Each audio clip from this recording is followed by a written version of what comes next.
Pues muchísimas gracias. Agradecerte a los organizadores y a toda la audiencia el interés que estés mostrando en el programa Copernicus y en las misiones ligadas a la agricultura.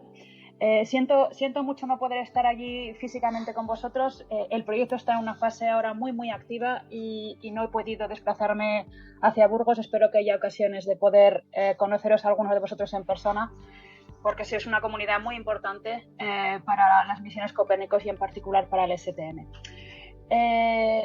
Estoy aquí en representación del proyecto, soy la jefe de proyecto del STM, hay detrás mío muchísima gente, tanto en la agencia como en la industria, trabajando para el éxito de esta misión. Así que lo que vais a ver en las slides que siguen es el trabajo de todas esas personas que colaboran conmigo en el día a día. Voy a compartir la presentación, a ver si lo sé hacer bien.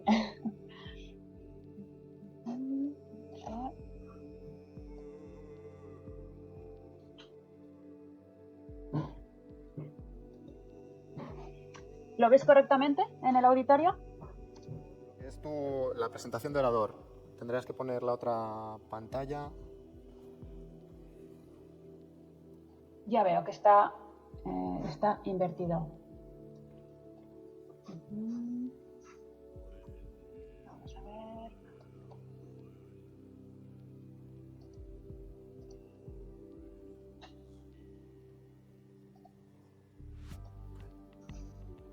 Vamos a ver.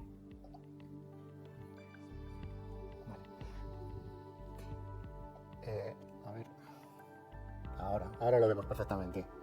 ¿Ahora sí? Sí, perfectamente. Muy bien, estupendo. Pues voy a proceder a presentarla. Esta es la misión LSTM. He titulado esta presentación El futuro de Copérnicus en apoyo a la gestión de los servicios de la agricultura, porque esta es, en efecto, una de las misiones que fueron diseñadas originalmente para poder digamos, apoyar todos los servicios de agricultura. Un poco de contexto, esta misión se centra dentro de lo que llamamos la expansión de Copérnicus. Mis compañeros Francis y Ana van a presentar dos misiones de la que llamamos la primera generación de Copérnicus, que se inició hace más de una década y cuyos satélites están ya muchos de ellos en órbita y produciendo datos. Y en el 2019 se decidió, la Unión Europea junto con la Agencia Espacial Europea decidió iniciar una serie de misiones que en aquel momento se llamaron de alta prioridad, que respondían a una serie de necesidades que se veían muy importantes y a tener que resolver en un periodo de tiempo corto o medio. Estas misiones se llamaron, como digo, misiones de alta prioridad. Y actualmente se llaman, una vez que ya están lanzadas en el modo de implementación, se llaman lo que ahora llamamos Copernicus Expansion. Estas 6 misiones hermanas, de la cual el STM es una de ellas, están representadas en este arco. Tenemos a CO2M, que es la misión, digamos, el flagship de Copernicus Expansion, porque es la misión que está ligada al monitoreo de los niveles de CO2 en la atmósfera y más en concreto de CO2 generado por el hombre.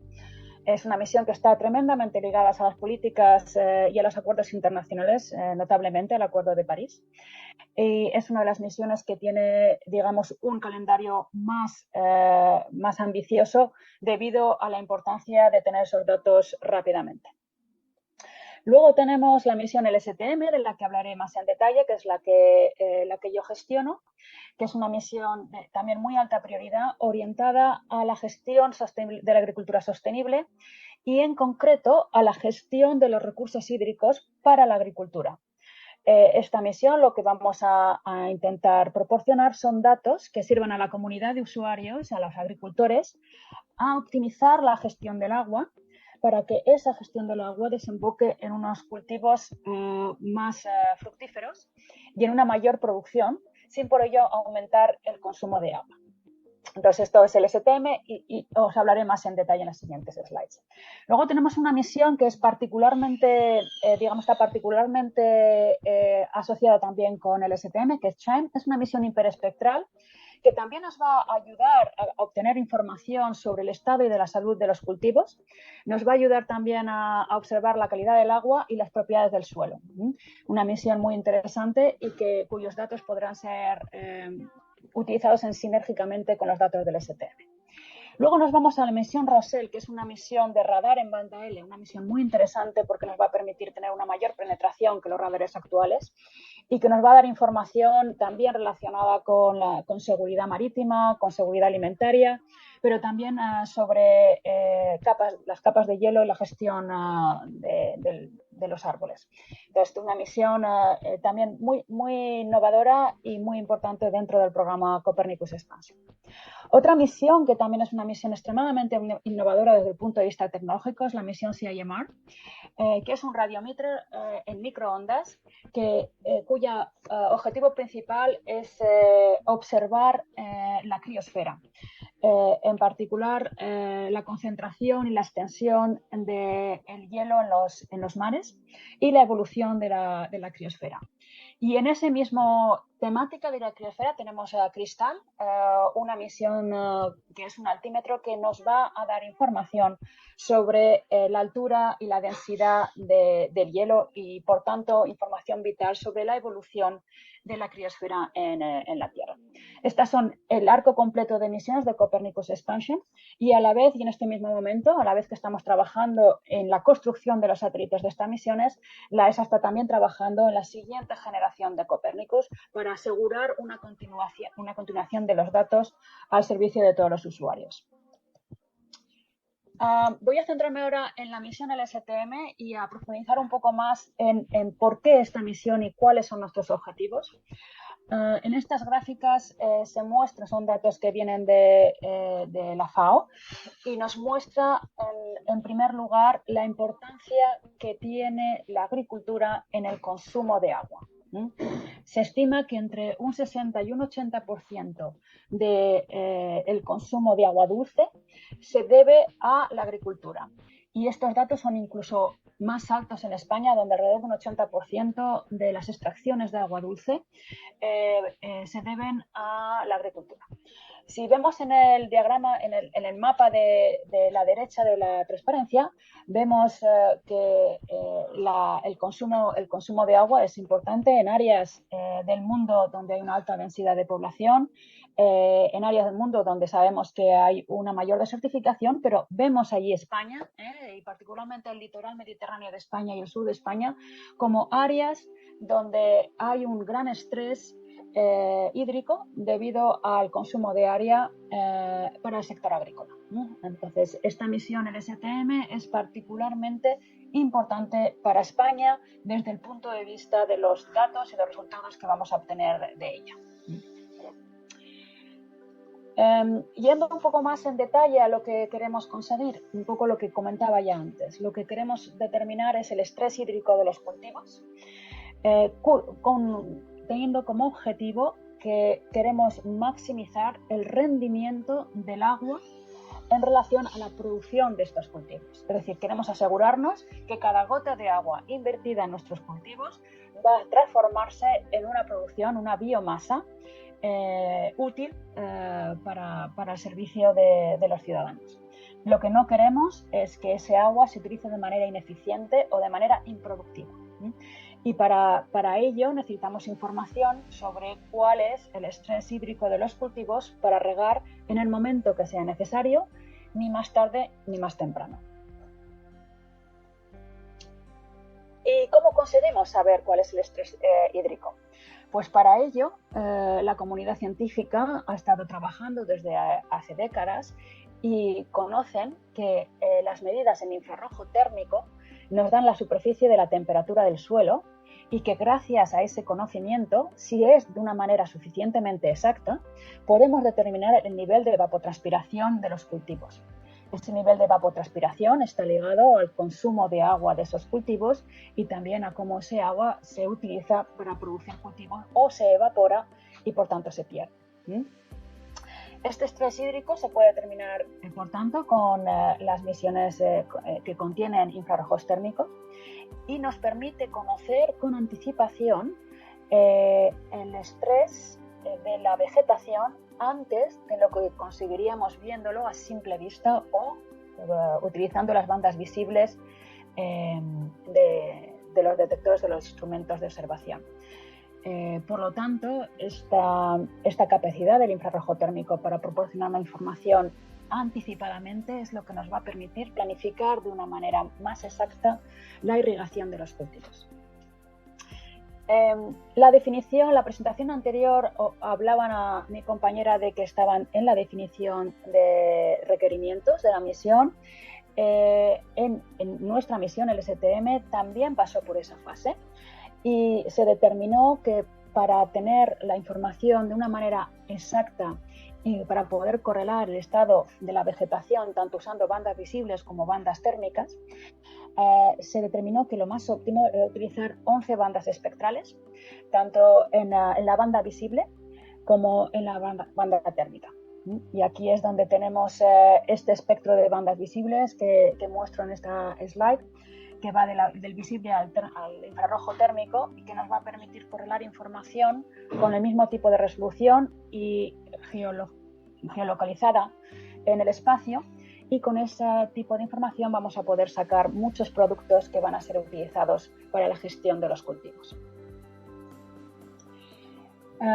Como he dicho, la aplicación esencial del STM, la principal, la que llamamos la aplicación driver o conductora de los requerimientos, es la gestión de la agricultura.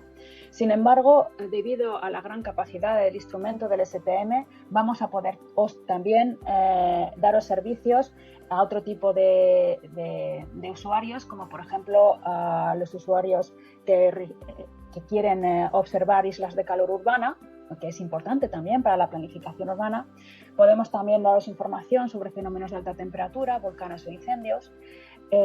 Por supuesto, información relativa a las sequías, es decir, a áreas de la Tierra que, independientemente de que estén o no dedicadas a la agricultura, están sufriendo sequías considerables y por tanto pueden impactar al clima. Y también podemos ofrecer servicios para la gestión de zonas costeras, porque, como hablaré un poquito más tarde, los datos del STM, aunque centrados en el sector terrestre, también van a extenderse a 100 kilómetros en las zonas costeras, con lo cual podemos también dar información sobre el estado de las costas. Y por último, va a poder también dar algún tipo de información que va a permitir la gestión de la criosfera o la observación de la criosfera junto con las otras misiones del programa Copernicus Expansion. Como decía mi compañera, que están actualmente ahora definiendo los requerimientos, nosotros en el STM, la agencia, justo con el Mission Advisory Group, inició durante el año 2017-2018 una serie de actividades orientadas a la definición de los requisitos. Y estas fueron las preguntas que la comunidad científica, la comunidad de usuarios se preguntó para definir la misión LSTM tal y como es ahora. La primera pregunta es: ¿con qué precisión medimos la temperatura del suelo? Y aquí hay que recalcar que esto no es solo la precisión con respecto al píxel o con respecto a la resolución óptica del instrumento, también es la precisión en cuanto a temperatura. Necesitamos una precisión importante para que nos pueda dar efectivamente los datos que necesitamos para inferir de esa temperatura el estado del estrés hídrico. La otra pregunta que había que hacerse desde el punto de vista de elaboración de misiones: ¿cada cuánto pasamos o a qué hora pasamos por los cultivos? Y allí se decidió que la hora más importante de pasar por los cultivos es la hora donde hay mayor incidencia solar, porque es la hora de mayor estrés térmico. Luego habría que pensar cada cuánto necesitamos pasar por estos cultivos, y ahí es donde definimos una misión que nos permitiese pasar como mínimo cada 2 días por el mismo punto en el planeta, para poder tener una información regular del estado de los cultivos que permitiese adoptar medidas. Las zonas que había que observar de la Tierra, obviamente las zonas más importantes son todas aquellas donde se concentra la producción agrícola, particularmente en Europa, pero no solo en Europa. Y evidentemente las zonas más importantes se sitúan, en el centro del planeta, hasta el norte de Europa y 40 grados grados por debajo del Ecuador en África. El tamaño del píxel, esto está relacionado con la resolución espacial y esto es importante correlarlo con respecto al servicio que vamos a ofrecer. Necesitamos ofrecer un servicio que nos diera información sobre los campos. Los campos en Europa son alrededor de 1 o 2 hectáreas, por tanto nuestra resolución del tamaño de píxel tendría que ser alrededor de 50 metros para poder diferenciar entre un cultivo y el cultivo anexo. Y luego también hay otras consideraciones importantes y es como cuánto de rápido tenemos que dar los datos a los usuarios o como cuánto podemos esperar desde la captura de esos datos hasta que esos datos llegan al usuario. Todas estas son las preguntas que se hicieron en la comunidad científica y la comunidad de usuarios y de allí se establecieron los requisitos de la misión. Entonces, el primer requisito fueron este tiempo de revisita de 2 días con 2 satélites. De allí viene la necesidad de lanzar 2 satélites. Cada satélite nos puede dar un tiempo de revisita de 4 días, con lo cual una constelación de 2 satélites nos permite visitar la Tierra con 2 días de intervalo. La hora solar, como comentaba anteriormente, es alrededor de la 1 de la tarde, que es la hora de mayor estrés, de mayor incidencia solar. Y el píxel o la resolución espacial se diseñó de 50 metros por la razón que he indicado antes. Las bandas, ya he comentado anteriormente por qué se definieron estas bandas, las bandas que nos permiten observar el infrarrojo térmico y complementarlo con el espectro visible.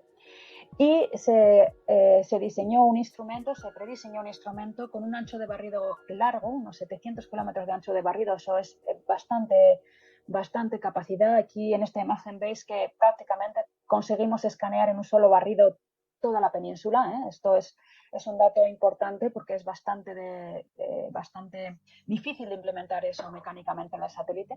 Y este ancho de barrido es lo que nos permite tener un tiempo de revisita de solo 2 días con 2 satélites. También un criterio importante fue lo que llamamos la geolocalización, es decir, que tenemos la necesidad de saber qué punto estamos observando exactamente con una precisión muy importante para poder efectivamente identificar adecuadamente los campos. Luego, el MTF, que es un acrónimo un poco críptico, eso está relacionado con la nitidez de la imagen. La resolución es un concepto importante, pero la resolución espacial no nos va a dar la calidad de la imagen. El sharpness de la imagen, como cuánto de apuntada esté la imagen y de neta sea la imagen, nos la da el MTF, que es una medición de una función óptica, de calidad óptica. Y los requisitos, los requerimientos para el STM respecto a esta función es bastante difícil de alcanzar y por tanto también implica un desarrollo muy importante en la detección y en el instrumento. La latencia de los datos está ligado como cuánto de tiempo podemos ofrecer los datos después de capturarlos. Nos hemos impuesto el requisito de 3 a 6 horas, de manera que los datos una vez captados no tarden más de 6 horas en convertirse en datos que el usuario final pueda utilizar, es lo que llamamos el nivel L2A. Y la exactitud de la temperatura, esto es un dato muy importante, es de 1 a 1,5 grados Kelvin. Y esto me gustaría resaltar el interés de este dato, esta exactitud que parece que no es especialmente crítica, lo es como si nos colocásemos desde la estatua de la Torre Eiffel en París y pretendiésemos observar con una calidad, con un grado de precisión de 1 grado, 1,5 grados, un objeto que está en la Torre de Londres O sea, es exactamente lo que vamos a tener que realizar con el instrumento LSTM. Como podéis imaginar, esto es algo que implica una calidad del instrumento y un diseño del instrumento tremendamente exigente. Aquí quiero mostraros un poco cómo funcionará un satélite LSTM. Veis aquí el satélite con los paneles solares ya desplegados en modo operación. Vemos el scan de casi 700 kilómetros barriendo España. Veis que cada barrido es unos 4,5 segundos. O sea, la velocidad de barrido es bastante impresionante. Y a pesar de esa velocidad tendremos un conocimiento de apuntamiento más exacto que 50 metros. esto os indica un poco la complejidad y el grado de complejidad técnica del satélite.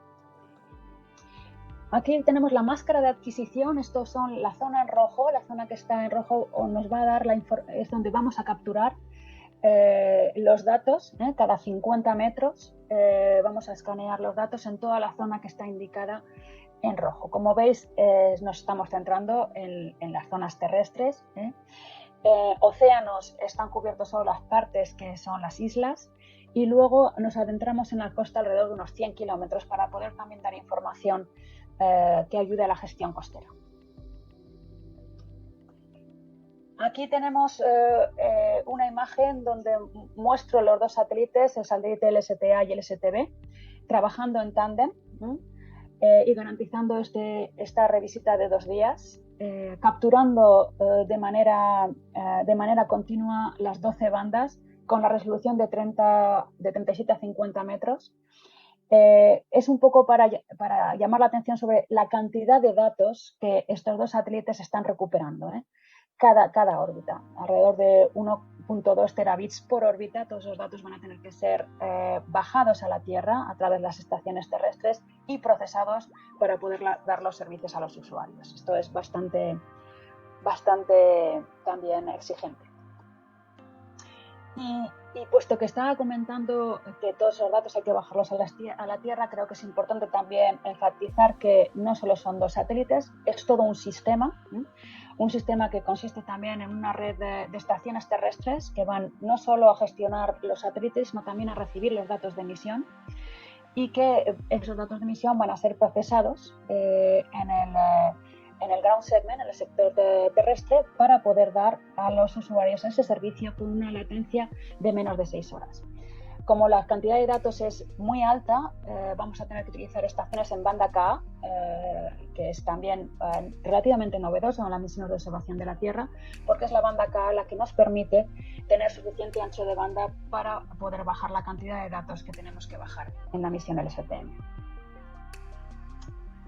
Y dicho todo esto, es también importante resaltar que quiénes los que están haciendo estos satélites. Bueno, pues no solo el STM es una misión muy importante para España desde el punto de vista de aplicación, también lo es desde el punto de vista industrial.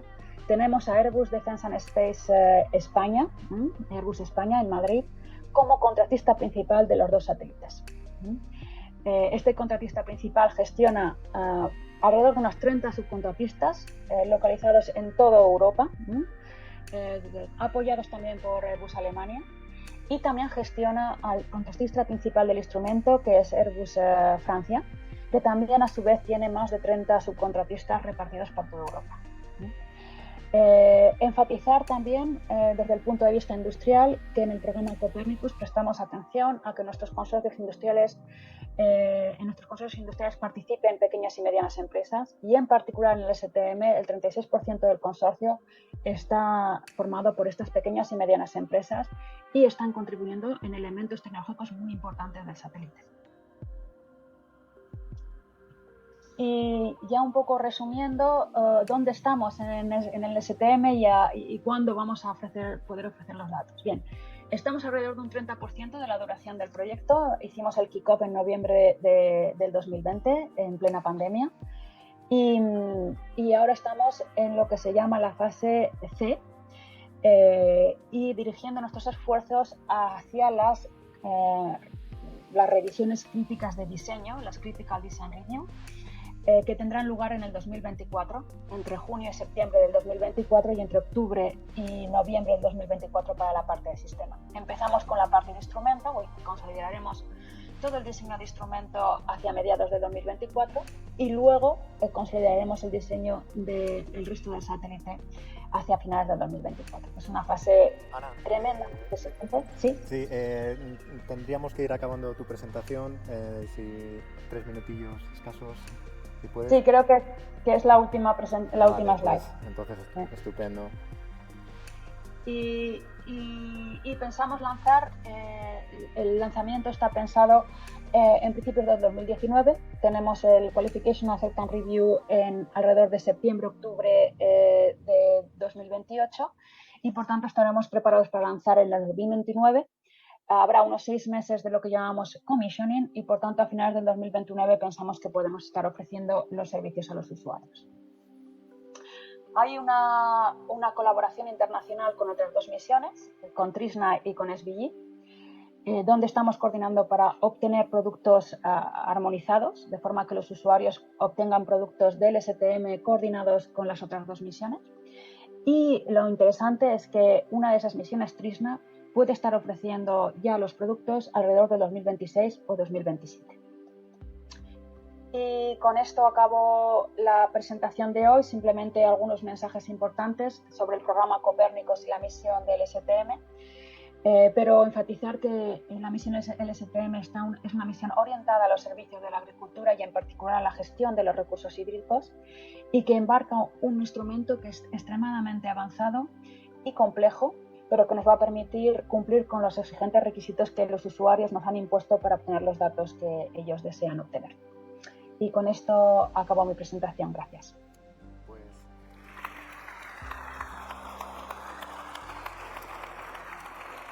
Muchas gracias, Ana. La verdad es que es impresionante el trabajo que lleva detrás toda la preparación de todos estos satélites.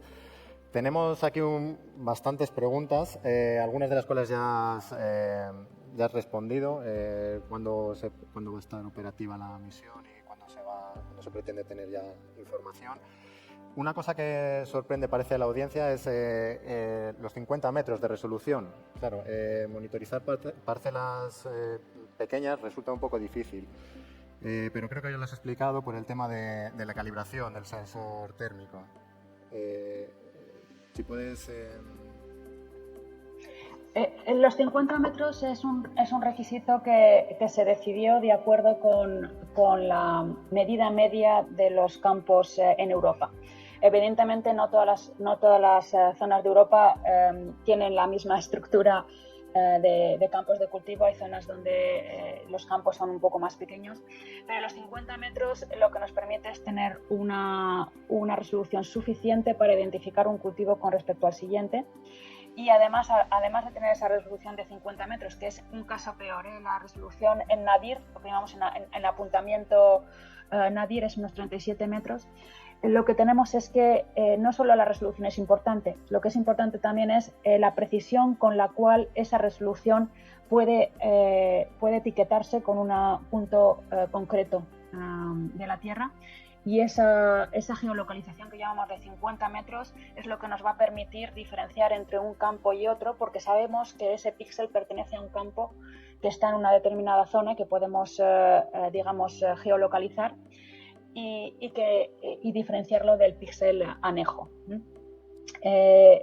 Digamos que el estado del arte de los detectores actuales en misiones con el tipo de satélites que tenemos en Copérnicos a la altura que necesitamos, navegar a unos 680 kilómetros, no permiten en este momento tener resoluciones más pequeñas, a no ser que comprometamos el tiempo de revisita. Lo que sí que podríamos hacer es tener un ancho de haz muchísimo más pequeño y tener un tiempo de revisita muchísimo más amplio.